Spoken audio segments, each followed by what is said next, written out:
let's have an example of a debris flow and earth flow. And to do that, we are going to go to Colorado. This is Slumgullion Pass. And notice this part of the mountain looks a lot different than this part of the mountain.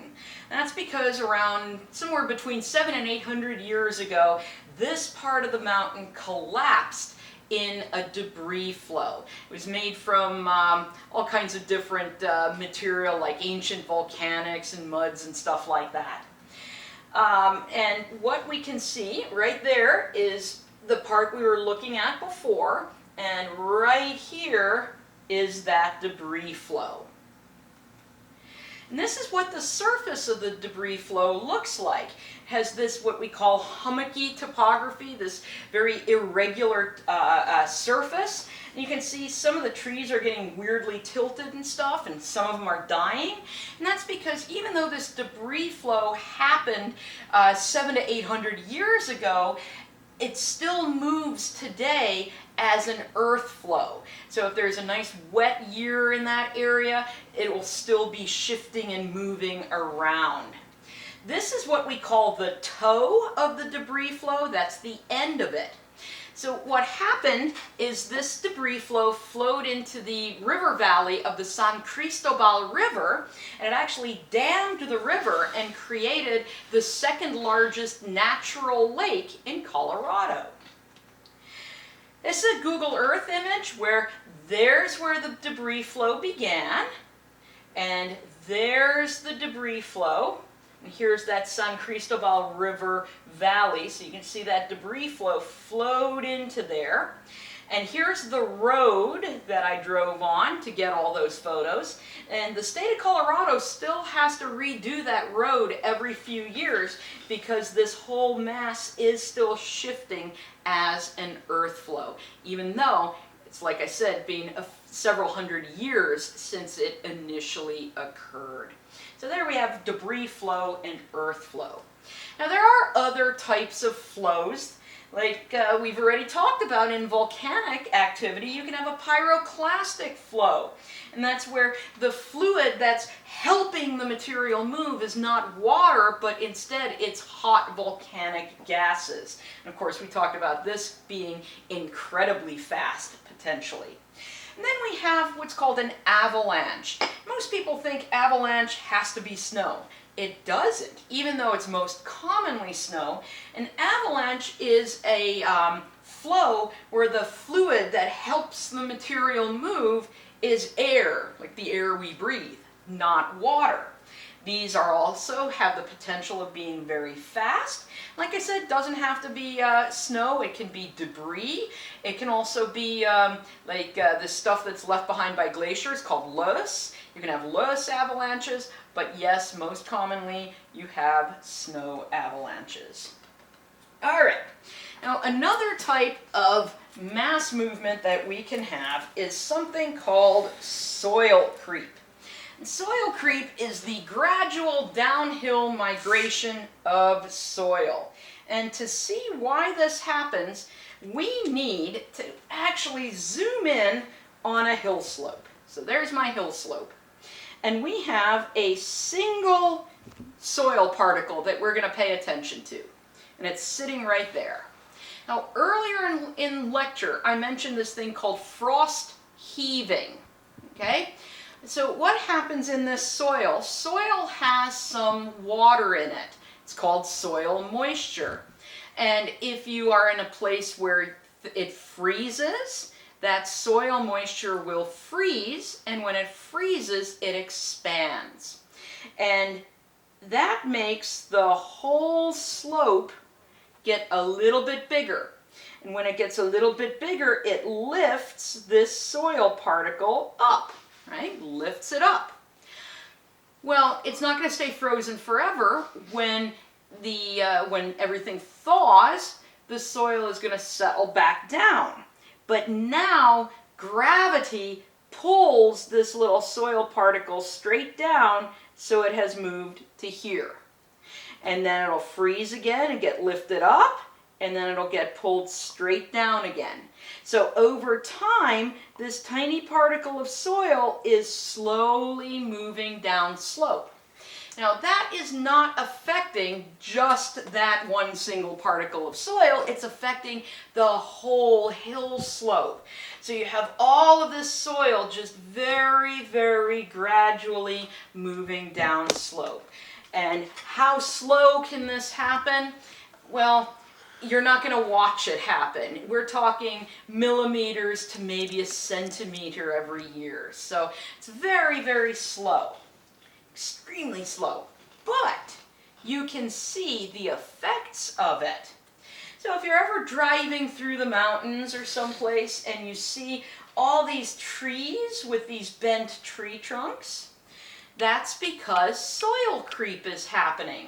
These trees began life upslope, and as they get moved down slope in the soil they're growing in, trees like to grow upwards. So they bend their tree trunks to continue to grow upwards even though the soil is slowly migrating down slope. Other things that can let you know creep is happening: fence posts, unlike trees, are dead, so they can't bend their way back upwards, so the fence posts might get bowed outwards. Or look at this wall, how this wall ends up getting bowed outwards because all the soil is pushing against that as it migrates down the slope. So in any case, what do you think is going to happen to this wall eventually? Well, it eventually ended up collapsing. And that wall that was there no longer is there because of that soil creep. So those are some of the types or some of the ways that we get mass movements happening on Earth. Now, of course, I told you at the first lecture, environmental geology is looking at how humans and our planet interact with each other. So let's take a look at human activities and mass movements. How do we help gravity cause these sorts of landslides to occur? Well, one thing that humans do a lot is removing vegetation. Remember, vegetation can serve to anchor things in place, right? It can hold material in place. But if we remove vegetation through logging, through farming, through wildfires, you can end up having, now with that vegetation gone, it's much easier for mass movements to occur. People oversteepen slopes as well, right? Oversteepening slopes means we're exceeding the angle of repose in unconsolidated material, or we might be creating a very steep cliff where there didn't used to be one. And why do people do this? They do this to create road cuts, so roads can go through mountains. Or sometimes they flatten out areas to try to create home sites, places to build different houses. And we see that right here. Here's a road, and here's this steep cliff that was created, so this road could be put in right here. And notice these rocks are now undercut, right? There is nothing supporting them, so it's going to be very easy for those to fall someday. People also build on weak materials. And building on weak materials adds weight to weak materials. And to give you a nice example of this, I would actually like to travel to Scotland to a place called Duffus Castle. So even though this happened quite a long time ago, it's a fantastic example because people still do this sort of thing today. My husband likes to call it Doofus Castle, but I try to remind him that it's his family who lived there. So, you know, what can I say? All right, so Duffus Castle is a great example of a Motte and Bailey castle. A Motte and Bailey castle involved this artificial hill called the Motte. So it's artificial, that means you got a bunch of people just to pile up rock and soil and sediment there. And then the castle would be built on top of that. Well, why is that? It's defensive. Being higher up, you get to see farther, and then if people do attack your castle, they have to like run uphill to get to it, and now try to do that in armor, and you can see it's a good defense. So that's the Motte, And then this is the bailey. The bailey is this like courtyard where you'd have stables and you'd have the butcher shop and you'd have the blacksmith and all that kind of thing. So that's our Motte and Bailey Castle. Now early on in the history of Duffus Castle, on top of this motte was a wooden castle. But eventually the owner decided he didn't want a wooden castle. He wanted a stone castle because stone castles are better. Well, guess what? Stone weighs a lot more than the wood did, and this is what happened. Notice this piece of the castle should be up here, but it basically rotated down, right? We had a rotational slide or a slump occur right there. And why did that happen? Because the added weight of the stone castle made that unstable. I also like to point out, this is from the inside of the castle basically, and you see this tiny little room right here with this little like square opening there? That's the bathroom. And this movement, this mass movement, occurred while people lived in that castle. Hopefully not while someone was in the bathroom. All right, so this happened way back, I don't know, in the 1300s or 1400s or whatever that, hundreds of years ago. Have people learned anything? No. People still sometimes build on these unstable landforms and end up having mass movements occur because of that. All right, other things people do. They add water to places. And water can be added to unstable slopes because maybe you're irrigating something, or if not irrigation, you might be like, I must have the perfectly green lawn, so I better water my lawn way too much. Septic tanks can add water, and swimming pools can as well. They can be leaking, or you can have lots of the water splashing over the edge of the pool. This can add water, and as we saw, adding enough water can cause a slope to become unstable. So people do cause slope instability that makes it easier then for gravity to pull down material in a mass movement. Now, last of the things I want to go over that people can do is they can build dams. So many dams have been built to hold back water, obviously, and then the water is used for irrigation in places or to generate electricity. But the thing is, when you build a dam and the water backs up behind the dam, this is going to add water to rocks. And adding water to the rocks can then cause a reduction of friction or things like that. And a great example of where it was a bad idea to build a dam was in Italy in the 1960s. There was a, I think it was called Viant Dam, but in any case, they built a dam and there were these layers of rock that kind of tilted this way towards the lake that was accumulating behind the dam. And water filled the area between the rock layers, reduced the friction, and there was this giant slide that happened into the lake behind the dam. It broke the dam, caused a huge flood to happen, and killed many lives.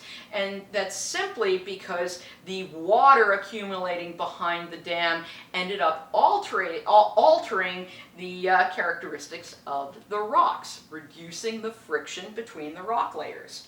So dams can also ultimately help cause these mass movements to occur. So we can see then that we get landslides happening in many different places for many different reasons. But what can we do then to mitigate these? Mitigation is trying to lessen the impacts of something. So if you ever hear that term, like, what are we going to do to mitigate fill in the blank, they mean lessen the impacts of whatever that is. So what are these mitigation strategies we can use with mass movements? Well, you might have sheltering structures. And these are most commonly used for snow avalanches. So you might be driving along a road in the mountains and come across a structure that looks like this. These are built in places where they have frequent snow avalanches, and this happens to be up in British Columbia. If you watch the, what's that TV show, Highway Through Hell or something like that, you'll actually see this structure in that, because this is on that highway. And this is a place where avalanches frequently happen, so they're like, well, since they happen there all the time in winter, let's build a structure. So instead of the avalanche hitting the cars on the road there, the avalanche will go over top that structure. You'll also see, I've seen these also in places in the Alps and in the Rocky Mountains. Another thing you can do is reduce the slope, right? The steeper our slope, the more likely a mass movement's going to happen. So what can we then do? How about let's reduce the slope? And you can remove material. For example, let's say we had a slope that looked like this with layers of rock tilted that way. I already said if we have layers of rock that are parallel to the slope, they're going to be likely to slide that way. Now, what happens if we were to build a road cut in here? And we're like, okay, so we wanted to remove this area so we can have a road right here. But now these layers are likely to slide that way. Well, depending on the size of this hill and stuff, what we could simply do is remove those layers, and now we don't have to worry about anything sliding onto our roadway. Of course, that's not always feasible, because if we're talking about like a giant mountainside, you are not going to remove the entire mountain. So you could remove material if that's feasible, or you can terrace the slope. Notice here we have these levels there, these like steps, and that's the terracing of this slope. So instead of one single steep slope going upwards, we kind of have a staircase pattern that's kind of lessened the steepness of that slope. And then if we have any rock falling from here, it'll just simply land right there on that step. Now, another thing you can do is you can build retention structures. You can build support walls, walls that will kind of hold up the material that might be falling. Again, you have to think about scale and feasibility. This wall, while it might hold up some of the smaller things there, it is not going to hold up that entire big mountain. Okay, so walls can be effective, but up to a certain point, right? We have to think about the size of what we're trying to hold back. You can plant vegetation in places. You can plant vegetation often to kind of hold unconsolidated material together, right? If you have a lot of grass planted somewhere, it might prevent the soil from washing away. You can also remove fluids, right? Adding water to stuff helps make mass movements occur. So if we can remove some of that water, that could stabilize things. And that's what we're seeing right here. See all these pipes that are driven into the side of this slope?